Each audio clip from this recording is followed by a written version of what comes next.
Quadratic equation M1 चा most important chapter. नमस्कार, 30 days 30 concept मधला हा पहिला व्हिडिओ क्वाड्रॅटिक इक्वेशनचं इंट्रोडक्शन। आता क्वाड्रॅटिक इक्वेशन ओळखायचं कसं, ते इक्वेशन मध्ये एकच व्हेरिएबल असला पाहिजे आणि त्या व्हेरिएबलची हायेस्ट पॉवर ही 2 पाहिजे, म्हणजेच या इक्वेशनला आपण क्वाड्रॅटिक इक्वेशन म्हणू शकतो।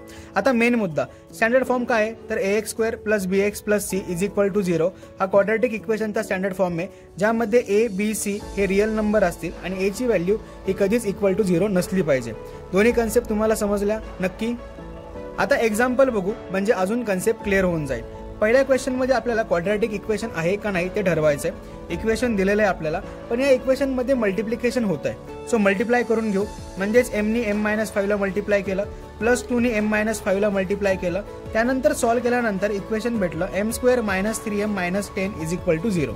आता यामध्ये एकच व्हेरिएबल वापरला होता, पहिली कंडिशन झाली, त्या व्हेरिएबलची हायेस्ट पॉवर 2 होती, या दोन्ही कंडिशन सॅटिस्फाईड झाल्या, म्हणजेच हे क्वाड्रॅटिक इक्वेशन आहे हे क्लिअर झालं।